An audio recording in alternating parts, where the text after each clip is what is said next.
Welcome to the Star Wars Reporter podcast.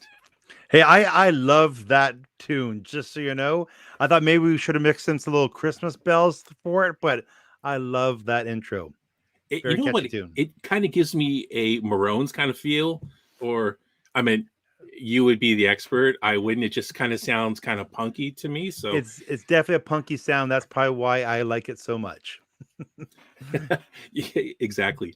So, everyone, welcome to the Star Wars Reporter podcast. We have the only two Canadians now on the podcast tonight. It's a light night. It's that time of the season where everyone's busy. Uh, and we have another cool night of Boba Fett and video games and whatever else we decide to talk about. And maybe Christmas stuff. maybe some people from who are watching may have some ideas they want to talk about, and we can talk about that too. So hey, if you want us to talk about something, throw in the chat. Yes, that's the way you take part. Live chat, and we'll be sure to read every single one of them from the thousands that are tuned in right now. Of course. But as always, before we get started, just want to remind everyone to be sure to smash the like button and subscribe to the channel. It really helps us out. And also, stay in touch with all the latest news that we do, or silly posts, or any other news with Star Wars Reporter. Follow us on social media. And of course, StarWarsReporter.com, the latest news. That's way cooler than all the other guys. And also, just wanted to throw it out there too. If you want to collaborate, have a promotion, have a news tip, or just want to say hi, you can contact us at contact@StarWarsReporter.com.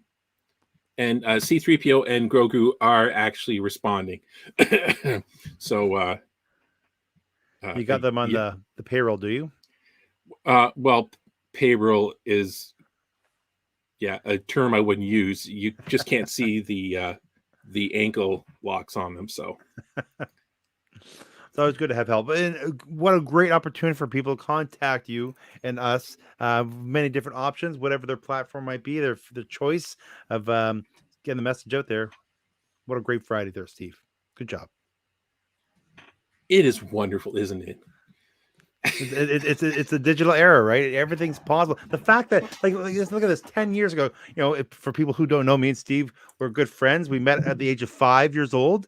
We were good friends up until grade 12, and then of course I moved and he moved and we went our separate ways. And then was it 35 years later, boom, we met on social media, and here we are talking to each other, sharing our love of Star Wars together, because technology is pretty cool. It is. I know. It's like the one good thing that social media did. It's the one good, because there's a lot of terrible things on social media, but connecting with old friends is a positive. I know. And you really shouldn't say 35 years. You should say we met each other when we were 5, and 20 years later, here we are. Sure, Steve, I can lie to people. I guess it would have been like, what, about 18? It's 18, and then it's like we started talking, what, maybe 2 years ago, 3 years ago? Yeah, right? Maybe. Yeah. So I'm in my, I know it's 30 years, our buddy, probably. Yeah, I know. But yeah, I just lied to everyone. It's really interesting because there was a friend of ours there was another site that I worked on years ago, and we had a podcast, and there was a group of people. Eric, Eric. Yes, Eric. He yes. podcast with us in the beginning. For years, everyone in the group thought he was the oldest. And I knew he wasn't the oldest, but everyone assumed he was the oldest one. So because he's so wise. Maybe. Maybe it's because he's so Viking and so grumpy.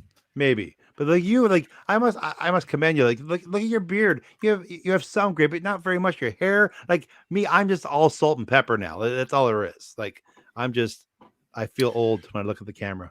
Well, I'm at the beauty salon twice a week, dyeing it to this raggedy. I had an appointment to get a really nice trim done on this mess, and COVID restrictions again. So here we are. Well, yeah. You guys are having a tough time there, aren't you, right now? Yeah. My parents live in the same province as you, and there's some tough times going on. But yeah, it's fun. Well, great, right? Love pandemics. Exactly. So we're going to get to the kind of the, I don't even know if you want to call them trailers for the Book of Boba Fett. They're kind of like minute-long things, these teasers from basically it looks like the first episode that they're just it's looking like, you know, you're like, it's not that I wanted to know everything or see all these spoilers, but they're very smart. It's like everything they did with the Mandalorian or any other series that they do with like the MCU or whatever. You know, everything is from the first episode in little bits, right? It's clever. So every time they drop something, everyone's like, "Oh my god, they're showing us more of the same episode in the same 15 minutes of the show." Well, the thing is, we don't know. Like, you know, if it's gonna be, they're on Tatooine, so they'll probably be on Tatooine for a while. I'm guessing. So it's possible they mix up through. My guess, usually how teasers work, especially for series, they don't use one episode; they use a few different episodes, usually sprinkle up. But we won't know until we watch the first episode, which is why they keep releasing these little teasers to keep you all teased and keep you engaged and anticipation of coming out. Right? Like you just look at like.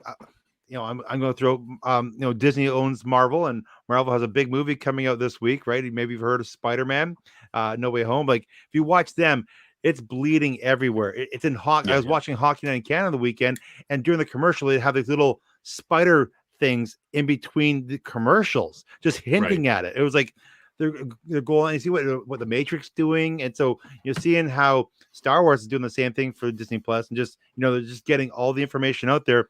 They're just, you know, sticking their meat hooks in you and, you know, dragging you to the TV, right? So again, not revealing anything, which is really I love that when you watch some movie trailers. I'm gonna throw Warner Brothers under the bus right now. Anything for their DC universe, they always tell you the whole entire movie, and it just drives me nuts. Where I find Disney's doing quite good of getting little teasers, and to the point where you think you can map out the story, then you watch the movie, and it's totally not right. Right. Well, let's. I'm gonna pull up one of the trailers now. Oh, wait. Is it ready? Like I said, it's one of these shorts that they do. So let me pull up the first one. This is the trailer. The Return is the title. Return. That's right. I keep calling it ready for some reason. I guess I'm ready for it. So we're so ready. All right.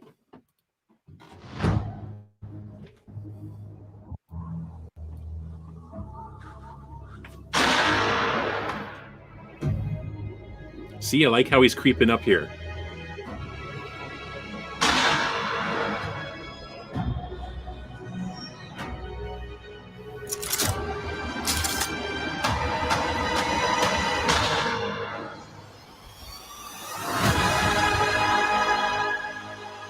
The city looks so good.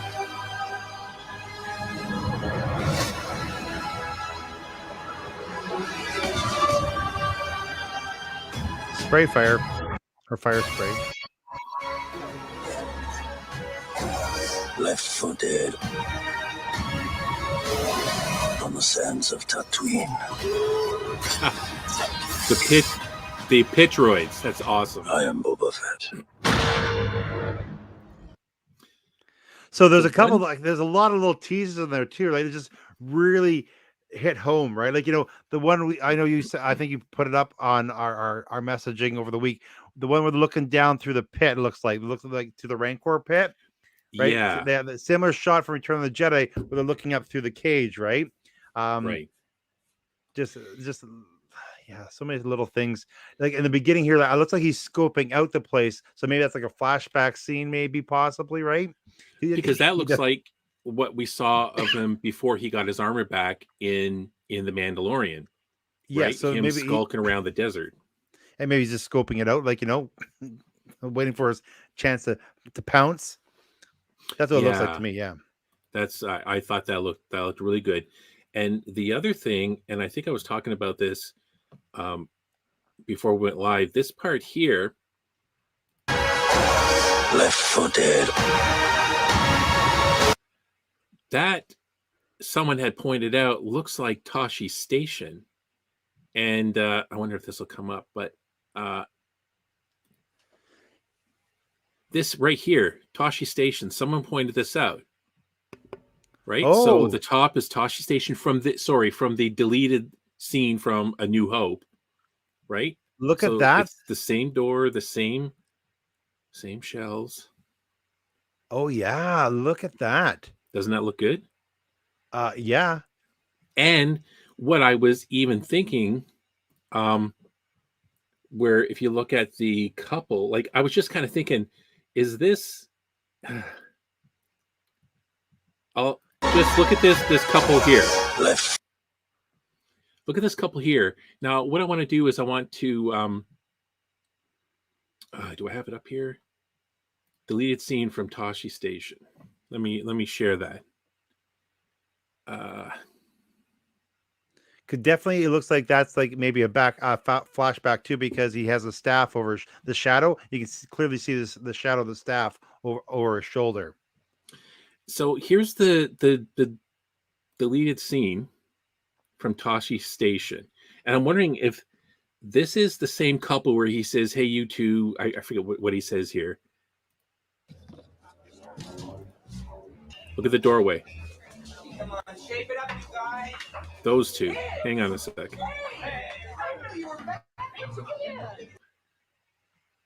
I just want to back that up. Oh, I see what you're saying, Steve. So Could they be about the same age, right? Like, exactly. give the years on it, right? Come on, shape it up, you guys.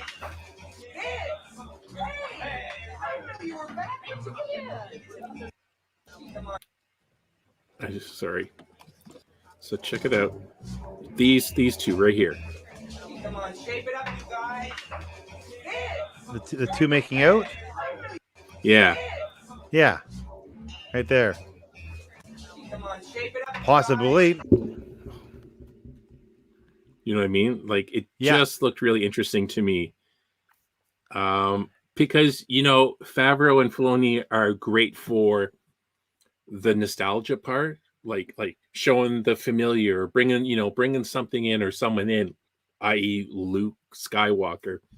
And it's all the what some people complain of is fan service, right? Right. And it's like just these little things and subtle. Now it's probably nothing. I know it's probably not, but the whole thing is, yes, you can call it fan service if you want, but at the same time, again, we've mentioned this before, how it really lets you feel like it's in the Star Wars universe, right? There's a connection between the old and the new, right? So right. I don't think there's anything wrong with doing that. Like, you having a connection, you hit the nostalgic feeling, you hit all the right marks. Like, for me, it's seeing certain aliens or creatures or just certain weapons or certain ships, right? It just really tweak that, the endorphins in your brain, right? And it gets you all excited, sort of thing. And the fact that I never would have been able to pick out that Toshi Station's that doorway on my own, but you can clearly, if I went back and watched the special edition of A New Hope, I'd probably see it. But yeah, that's amazing. Like, isn't that crazy? There's obviously some bigger nerds than us out there to find that, because that's too familiar to be a coincidence. Those Reddit nerds, they're right on it. Right? Yeah, I mean, it's amazing. And for those in the chat, let us know what you think. Because we're reading it live. But yeah, as soon as I saw that, and then I earlier today I was watching that deleted scene, and I thought, wait a minute, like I wonder if that couple is an older version of them, and who knows if it's the same actors. That's how far that Favreau and Filoni would actually go. Yeah, well, obviously maybe they're related to the people who own the station, right, sort of thing. And so they're just there. They got old, they're hanging out there, and maybe they're having some problems, right? Obviously, it looks like there's some people. Maybe it's a bit fortunate, flexing his muscle on them to rip them off, right? So yeah, who knows? But if you clearly see that shadow and the new thing from the Mandalorian, Book of Fett, you can clearly see there's the staff, the Sand People staff over his shoulder, the gaffy stick. Yeah, thank you, gaffy stick. Thank you very much. Yes, you can clearly see that's there. So that looks like it's a period before he gets the armor. So obviously, from you look at the trailers, it looks like we're going to have some flashbacks to tell us what happened from the Sarlacc pit to him appearing in the Mandalorian, right? So yeah, I mean, I guess they couldn't just go start the episode from when he sits down on the throne and goes on from there, because some people are going to be like, like, what happened, what's going on, or the people that don't know any history of the books or the comics that they created for Boba Fett after Return of the Jedi. So they're gonna have to talk some people through it. Yeah, and the big thing is too, like, did we need a young Han Solo movie, right? No, we didn't, but because we don't need to know how he got to where he was. But we saw Boba Fett die, and now he's here. You need to kind of fill some gaps, right? Obviously, him. I'm sorry, the bounty hunter woman. Her name is, I can't. Fennec Shand. Thank you. Like, obviously, they've met each other previously, and so they've formed a bond somehow.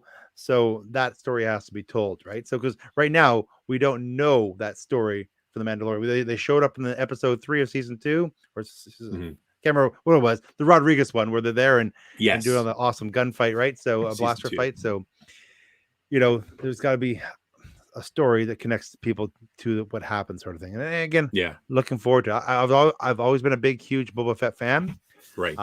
So not so much Jango Fett, sorry, but Boba Fett for sure. So I'm looking forward to it. So you had the action figure when we were growing up, right?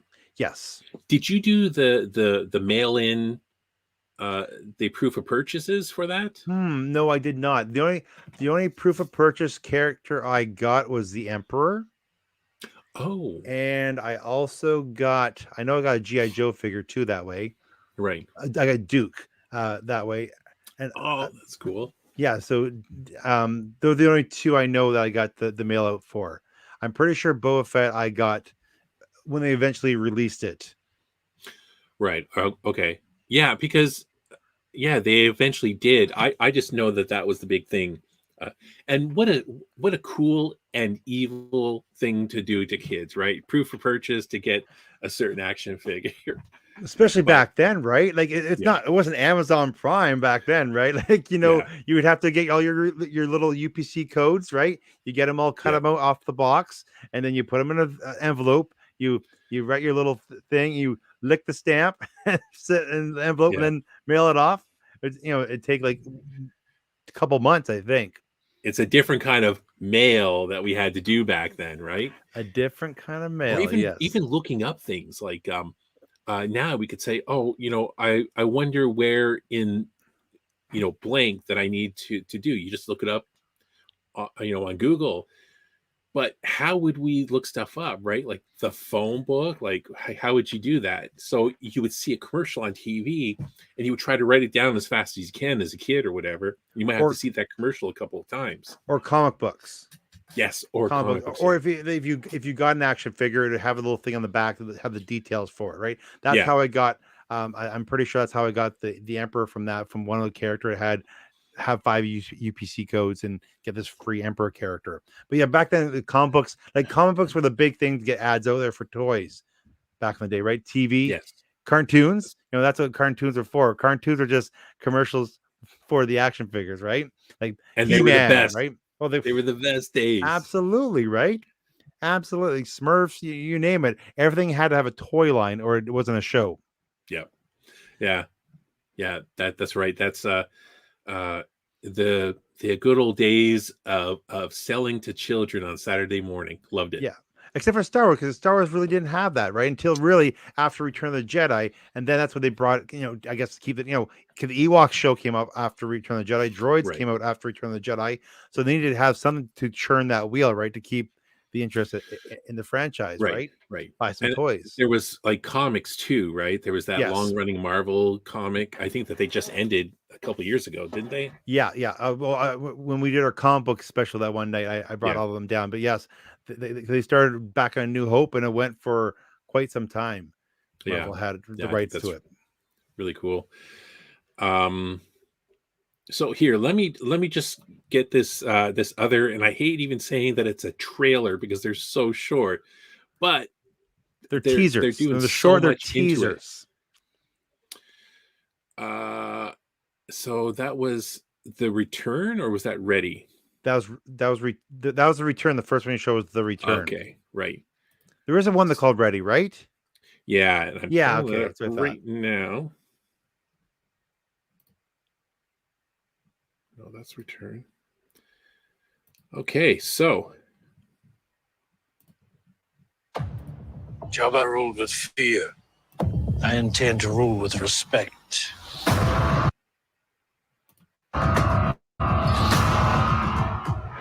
In difficult times, fear is a sure bet.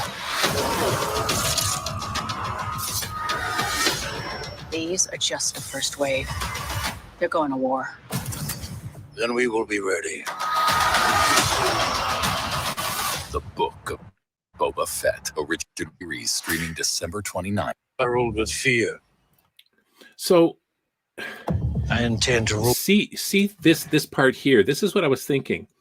This guy comes in, maybe he's disrespectful in some way, and they're sitting there on the throne, and I have this feeling that Boba Fett is looking at him while he's doing whatever, and he hits that little button, and he's the one that goes down into that pit, and then it moves up, and they're looking down at him. But what's down there? There isn't anything down there. Maybe there's other beasts that are down there that they replace the Rancor with. There's a lot of time for Bib Fortune got kind of plump, so that he's been on that throne for a while. I'm sure they found a replacement. I'm sure Tatooine has lots of monsters to throw into a little pit. I'm sure there's something there. I would think there would have to be something there. There would have to be something. And that's a good theory. This guy he looks pretty smug. This guy does. He's looking smug, and it's just that next look Rule with respect. on her face. Maybe it's Fennec that does it, or something. He says something, and she's looking. You know what I mean? Anything's possible. In difficult times, fear is a See, in that thing. So it's looking. This face here shows me that Boba Fett's dead. All of a sudden, he walks into this place, and everyone's like, Oh, he's and at the same time, the trailer's saying fear, and they're showing people afraid. That was a new boss in town too, right? Yeah. sure bet. And then this part, like, look at that. That's even a clearer picture. Yeah, exactly. I swear that could be them. Look at that. That's them. Oh, absolutely.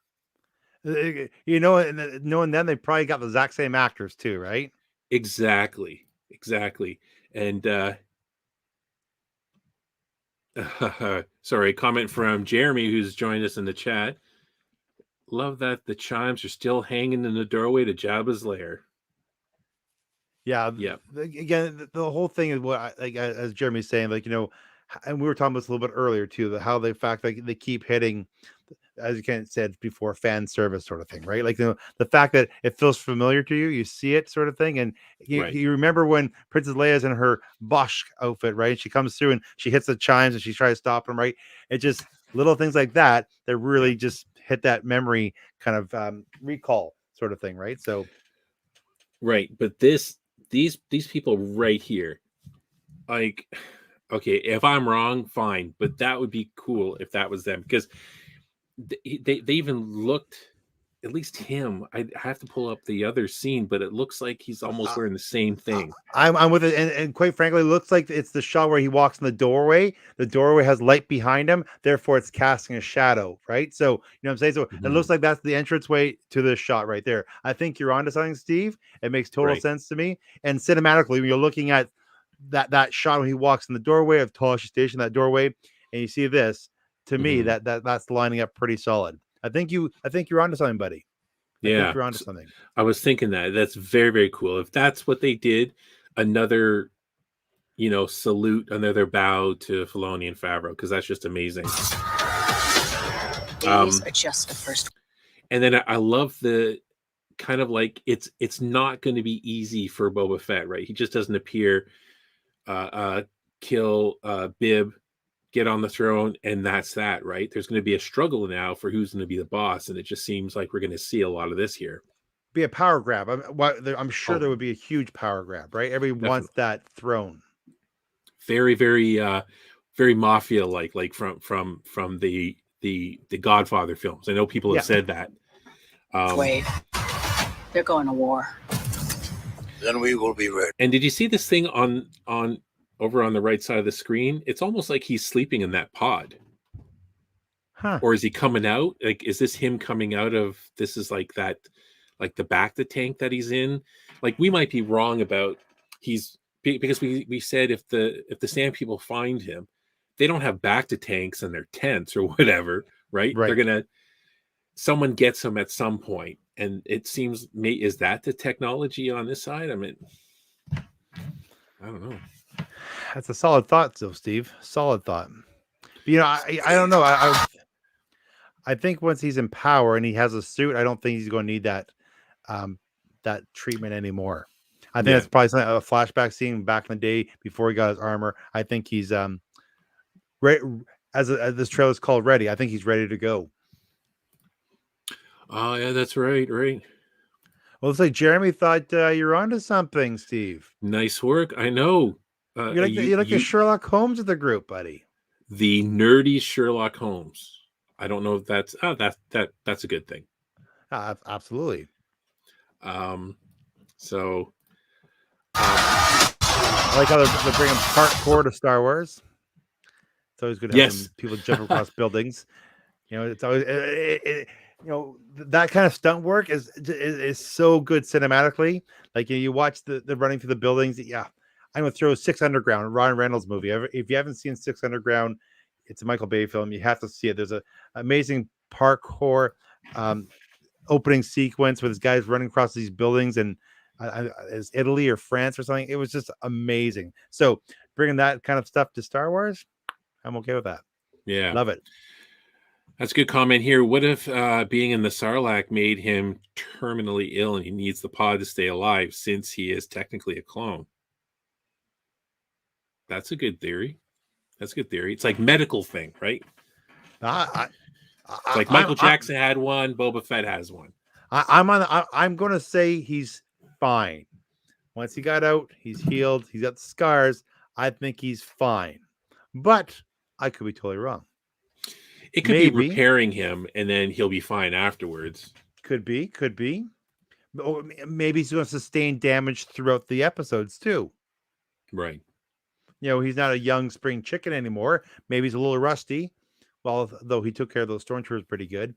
But yeah, I think that's this is making me more and more interested, and I am especially looking forward to the Toshi station thing now, because that, like, I hope I'm absolutely right on this, because that is so cool. Well, everyone's going to have to stay tuned to Star Wars Reporter, because when he watches the first episode, if he's right, he's going to celebrate, and he should celebrate, because that's a big, huge thing.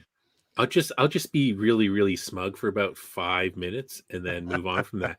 I hope that we've just started kind of talking about it, maybe doing a live watch of the of the Book of Boba Fett on the 29th with the whole group, doing the group watch on Disney Plus.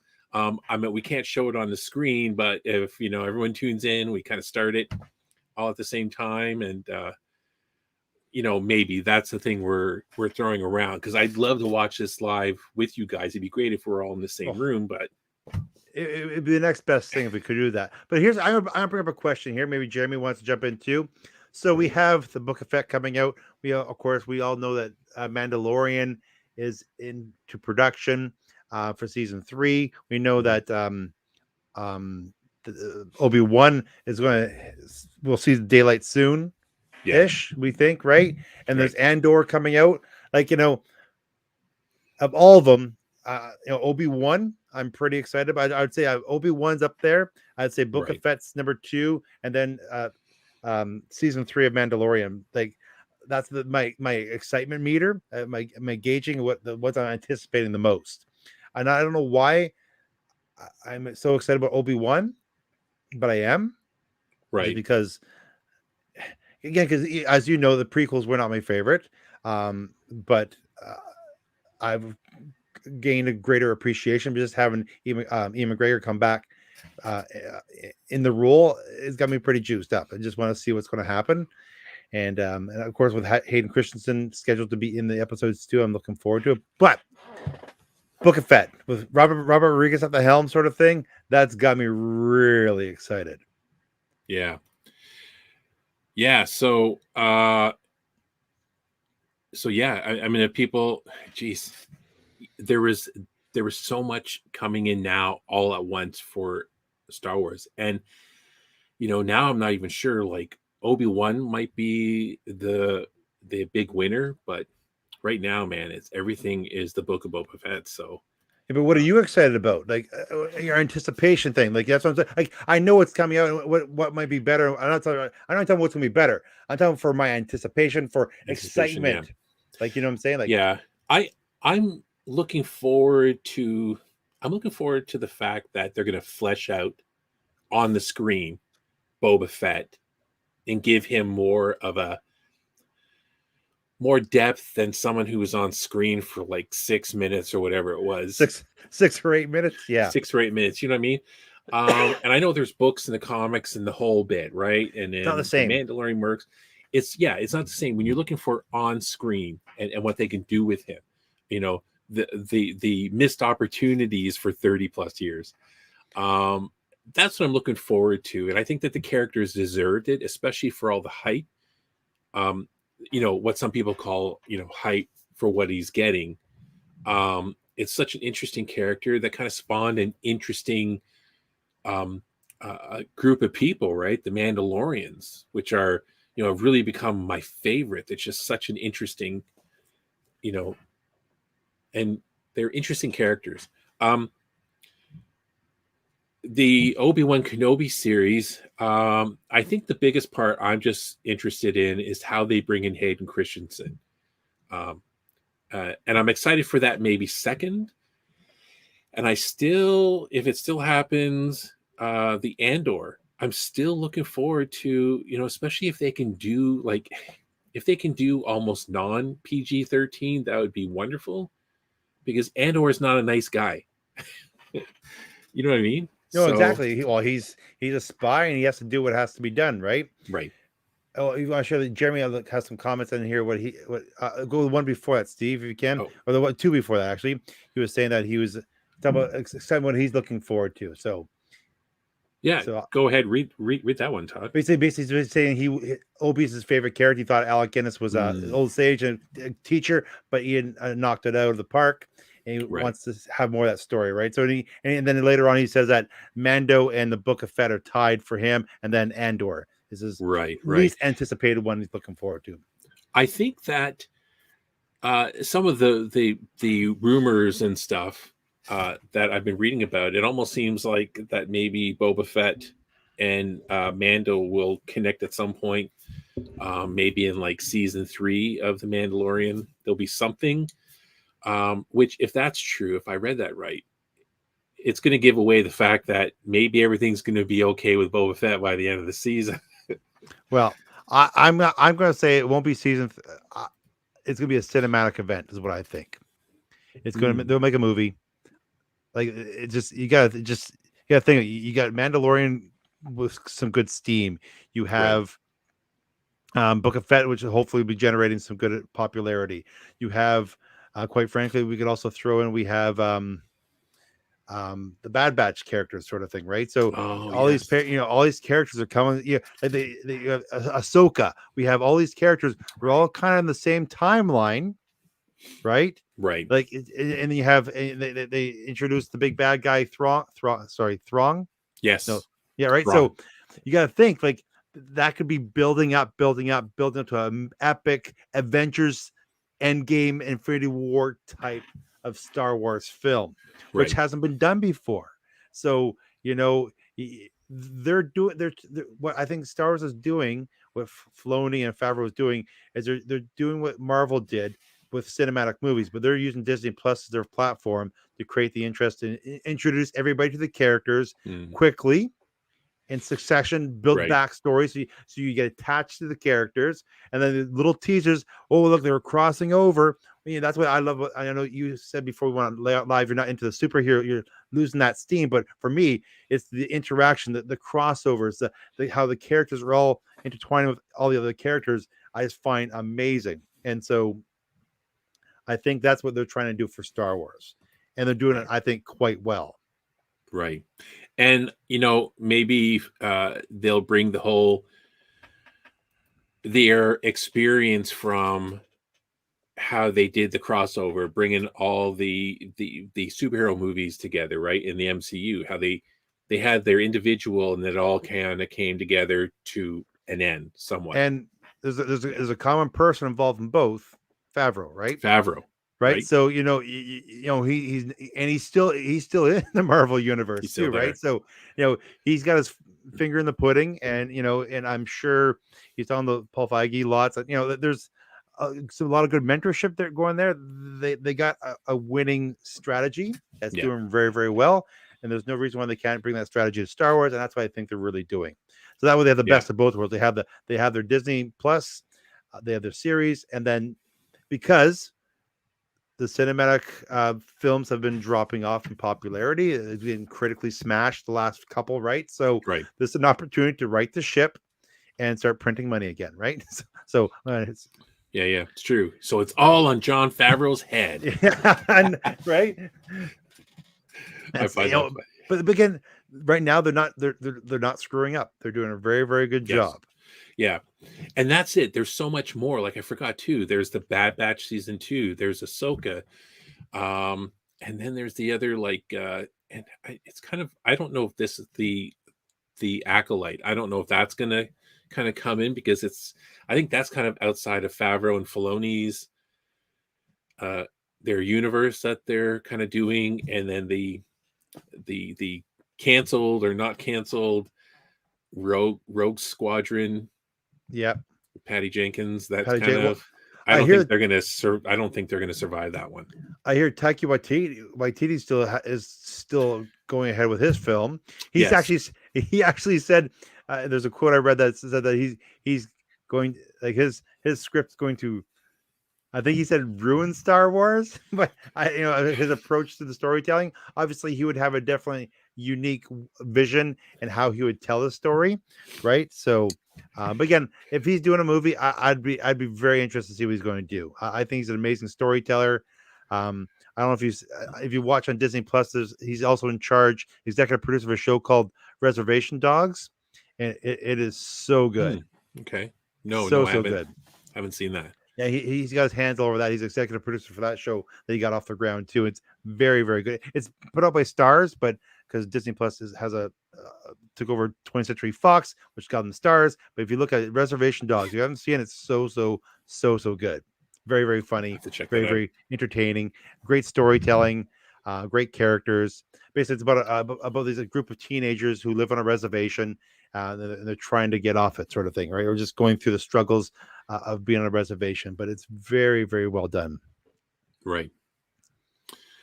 Well, it's funny because in the chat they're asking about the other thing we wanted to talk about. It was the trailer for Star Wars Eclipse, the game. We have that set to go. So let me do my old guy thing here. Now, I've seen the very first thing we talked about, but I haven't seen the latest one. So I'm looking forward to seeing this. All right. So. Oh, here we go.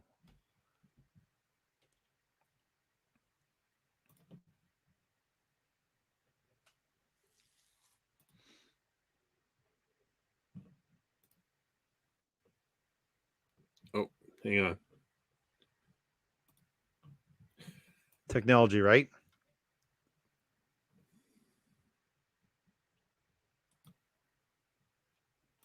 All right, let me do it again.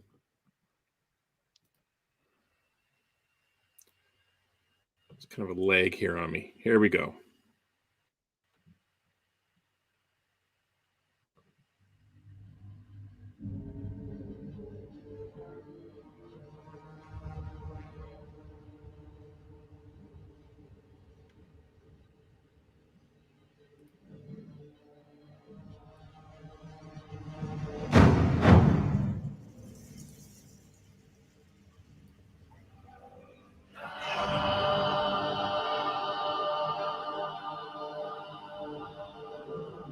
It already feels like a movie.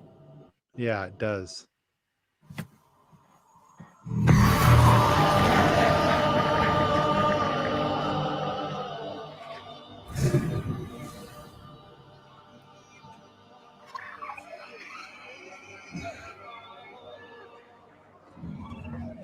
like in like that 2 or something. Like it's Look how good that looks. where's that Jedi? I don't know. Wow.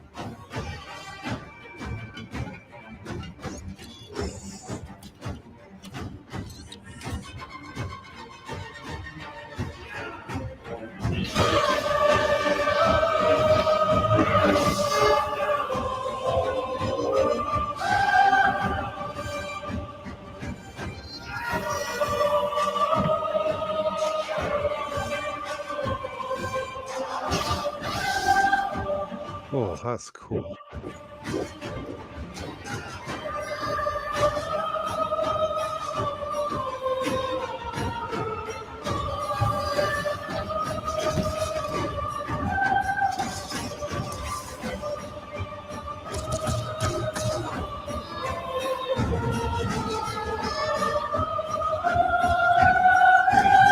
It's like the Trade Federation or something.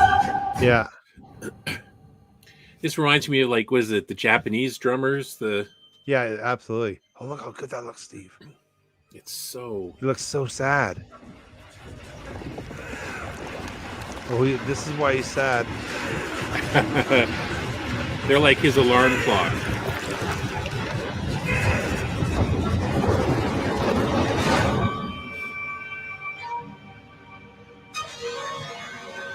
Wow. So that's pretty crazy, and it's interesting because this isn't like, this is more of a concept, right? Because the game's not going to be out for at least a couple years or more. Well, it takes a long time to make a video game. I think they spent like 4 years on video games lots of times. Yeah. So another interesting thing is, yeah, it does take place in the High Republic era, and I think they're kind of connecting that to the kind of that newly released series, which I didn't think the series was doing well. So it wasn't selling very, very well. But you know, if it'll continue to be in the High Republic era, when it releases in the next few years, will be interesting to you know, if that's it, or if they'll just become like in whatever era. Yeah. Outside of that, something that's actually working now. You know, I could be wrong, but What Jeremy seems to think is possibly tied to the novels. It looks like. Yeah, exactly. And so here's the article from StarWars.com. Eclipse entered the High Republic, first video game set in that era. So revealed today. So yeah, it says here, if I get that bigger for you. It says, as the first video game is set in the era of the High Republic, the multimedia initiative that launched with publishing earlier this year, Star Wars Eclipse will feature an original story and unique new characters, each with their own paths, abilities, and roles to play in the tapestry of events that could alter the carefully balanced piece in the uncharted section of the Outer Rim. So, yeah, I mean, it's just gonna be like, and the developers, Quantic Dream Studios in Paris, France, and Montreal, Canada. So, but I'm not even sure if they even started this. So, Well, I'm sure they've done. I'm sure they started it. There's a lot of concept stuff and animation they've done, but yeah, who knows how far along they are with it for sure. But look, look gorgeous. Like for me, I've never played the Old Republic games. I play a lot of Star Wars games, but usually it's in the era where there's stormtroopers and stuff, right? Like, you know, against stormtroopers, Right. TIE fighters. That's my kind of jam, right? So yeah, I have X-wing versus TIE fighter. You know, I Battlefront 2. You know, those type of games with the characters from the sort of the cinematic universe, right? So that's kind of what I'm into. The Old Republic stuff I've never played. I hear lots of good things about it. I just never got into it. I'm not a PC gamer. So unless it's on a console, I haven't played it. I think aside from the Atari Empire Strikes Back game, the first game that I played with Star Wars was Knights of the Old Republic, Okay. and on the PC, and I just loved it. I think I played the first and second one, and I did try the MMO, and it's I don't know. It looks great, and it's got some good concepts and stuff too. It's so vast with so little people playing it. It seemed Mm, so, but I hear different rumors that they were going to kind of restart or redo, right. kind of an online multiplayer game with a different company, like with the people that made Knights of the Old Republic or something. So, Okay. See, I'm not into the like. I know my son loves doing it. I love Jeremy. Also, looks like he said he loved the classic X-wing CD-ROM game too, back in the day. oh yeah, Yeah, oh yeah, that's right. yeah. So those things are so good. Like for me, like um. Oh, I lost my train of thought. I'm so sorry. We were talking about. Oh yeah, the multiplayer games. Like my daughter loves doing the multiplayer. You're going some world and you're playing with. I just don't like doing that. Mhm. I prefer doing solo missions. I do a mission sort of thing, but I just don't want everybody else involved, sort of thing, right? Right. I don't mind, like I'll play hockey with a group of people, but it's always better when I'm playing with one guy and we make it. My buddy Dan, I play hockey with all the time. I like that instead of having everybody. Everybody's fun once in a while, but I just get maybe because I'm old, right? And Steve, like, Mhm. back in our day when we played video games, you had two players, one sat next to each other on the couch, and you played, right? You didn't Yeah. have this online world playing with everybody, right? So, Yeah. Yeah. You know what I'd like to see it, and some people might think it's played out. I don't think it's played out. Would be this quality of a game with all the same features, but in the OT era. You know, a Han Solo, a Luke Skywalker, Princess Leia. You know, that kind of thing. Like there could be other stories to be told, well, tons of and I stories know. in between the Yeah. movies, right? That doesn't have to Yeah. change the whole entire outcome of what the movies do. You just have something that goes within the middle, right? That's what I Right. love about the Force Unleashed games that came out. And the Force Unleashed did a really good job of having Darth Vader finding this young little Jedi and raising him in between the Yes. time of Luke getting older, right? So Mhm. it did a really, really good job where it just told a different story of Darth Vader having a little Padawan who he kept secret from the Emperor, with the thought of one day he was going to get rid of the Emperor, and then he would be in charge, right? Which is kind of cool. Right. The Sith. I love how the Sith. You look at Episode 3, and how Palpatine was telling the story to Anakin about his original master. I can't remember his name was Darth Tyrannus. No, Played Plagius. Darth Plagueis. Yeah, something like that. Yeah. And so then of course he took him out, right? So how Yes. they're always trying to take out their leaders because they always want to be number one, right? Yeah. So it's just kind of interesting how the Sith It's works. the power. You know what would be good again too? I'll say this solid kind of a game, um, like even in the prequel era, or what about kind of an extension of the Bad Batch kind of a deal? Yeah, Like that'd be cool. The clones are so popular, but it seems hard for them to have a game without Jedis because yeah. people Well, love Jedi, right?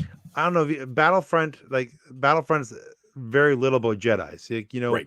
You're doing missions. You're a rebel soldier. You're a Tie fighter pilot or stormtrooper, right? You're doing ground missions or you're doing air missions, and that's very little Jedi. And I guess that's why I like it more. Right. Force Unleash, all Mhm. Jedi. That's all about Jedi, right? So again, I'm a big fan of the flying around, going on into a snow speeder or piloting AT-AT, blowing things up. That's what I find a Yeah. lot of fun. Yeah, I would love a game where they kind of had almost like a Rebel Soldier, the Band of Brothers kind of a deal, right? Yeah, That would be yeah, cool. Again, this kind of a game, that solid, that intense, if that's how the game's going to look in the end, yeah. um, it'd be awesome for that kind of stuff, right? But I'm unsure of the High Republic era, to be Yeah, quite honest. again, that looked gorgeous. I would love to look at it, but I can tell you right now, if it's on a PC, I won't play it just because I'm not a PC gamer. Now, do And you I have do you have the like PlayStation or Xbox or something? I'm a PlayStation Xbox. I'm a PlayStation guy. Sorry, Xbox. So you have do you have, well, you have the fifth one then, right? No, yet no. Okay. It No one has does. to.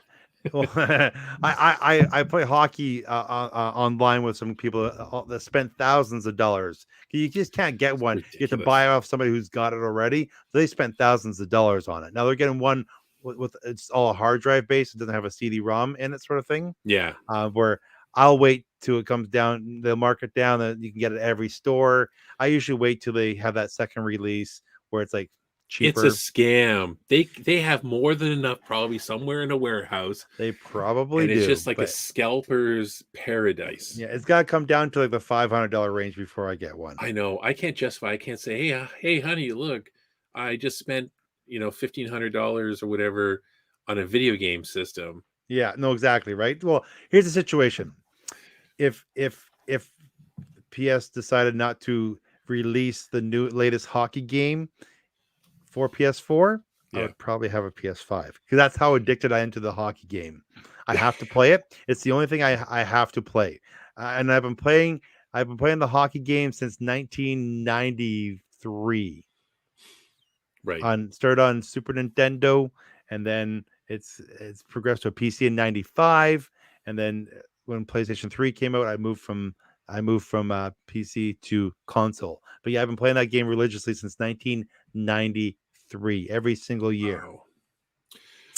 The last console that I bought, I still own. It still works. It's an Xbox 360. He spits every time. I never, like, all my friends were getting the Xbox, so, and I was planning, I thought I'm getting a PlayStation 5 this time because I'm dumb and I didn't know how this works nowadays. And as soon as it was coming out and all the mess, I'm like, well, I guess I'm never getting a PlayStation 5 because there's several games I like to play, and I'm starting to think, well, I now know that PlayStation is superior by far, because just the games that they have, and I don't know what's going on with Xbox nowadays, but I played Skyrim to death. So, oh, did you? My son played that. Yeah. I never. See, that's one of those games I just couldn't get into it. Oh, Jeremy's a PlayStation boy, also. Nice. PlayStation. Jeremy. Every time I said that, he probably spit too. I have a spit bucket here. I'm spitting on the floor. Please. Your own floor. Yeah, but the nice thing about PlayStation 5 when that comes out, you can get all the PlayStation 4 games. They'll all work on the PlayStation 5. They haven't had a backwards compatible one. Like 4 wasn't backwards compatible with 3. 2 and 3 were, but now 5 will be able to play all the other ones. So you can go back and get all those awesome Star Wars games like Battlefront 2, not the sequel to Battlefront 2. It's awful, but the first one, Battlefront, it's awesome. Right. I really enjoyed X-Wing versus TIE Fighter. Fantastic fun game. Yeah.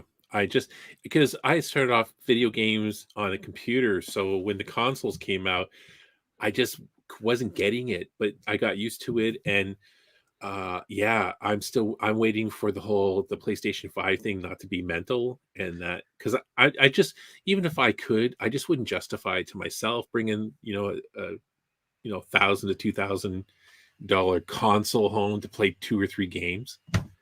Nah, sorry. I get mine just to play one game. Well, but I play it a lot. See, when I get the hockey game, I know it's not even Star Wars related, but I get the game. I build my own team. I make all my custom players, and then I play with that team all the way through. So Jeremy, a big fan of the Battlefront 2, 1,000%. He says. 1,000. So yeah, Battlefront 2 for sure. That's the thing I really was upset I missed out on. Is Battlefront, because when they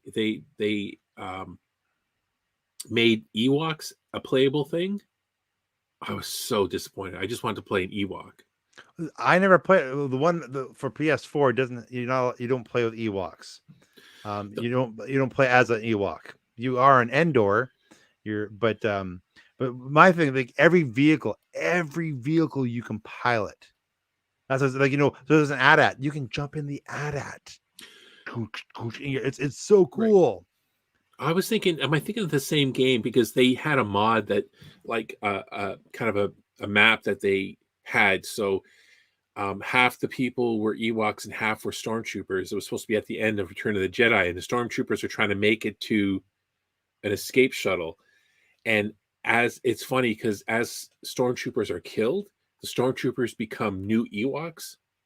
So they just grow because the Ewoks are chasing the stormtroopers down. It was one of the Battlefront. That's not on the Battlefront I've played. I played both Battlefronts. The second one release was just basically all online. They had a mission, but the mission was terrible, and everything was online. Like where the other Battlefront, you can do all these little side missions and just have little fun games with yourself, sort of thing. I've never once was I able to take control of an Ewok. Actually, it I don't was one remember of the recent games. I like to I kind of figure out what it was, but it was one where it was just like a Battlefield game where it was just like, you're one side or the other, and what does Jeremy say? Yeah, so I think before we wrap it up here, I just wanted to kind of change gears and bring up a story here of something I thought was pretty cool. We talked about it before we went live here, and that's reading from Variety that Return of the Jedi has been added to the National Film Registry. So, which is my favorite Star Wars movie, Return of the Jedi. So each year the Librarian of Congress names 25 motion pictures that are culturally, historically, or aesthetically significant. Under the terms of the National Film Preservation Act, the movies have to be at least 10 years old. So they other titles? also, yeah. Nightmare on Elm Street. Yeah, so other titles were Lord of the Rings, Fellowship of the Ring, Nightmare on Elm Street, Pink Flamingos. I've never seen Pink Flamingos. I know of it, but Richard Pryor live in concert. Okay.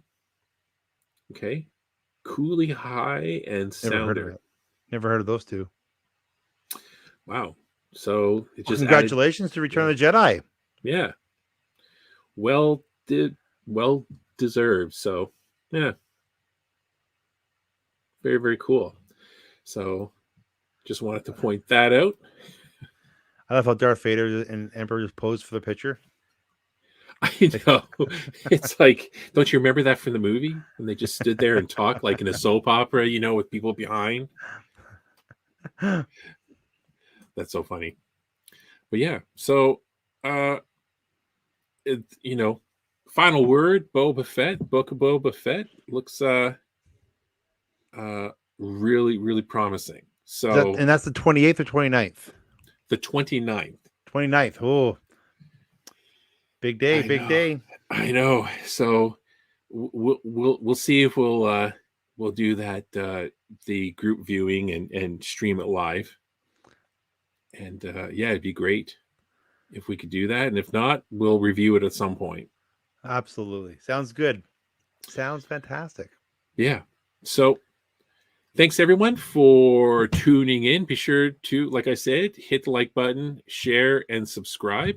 We're kind of getting some numbers, and it's surprising and awesome all at the same time. So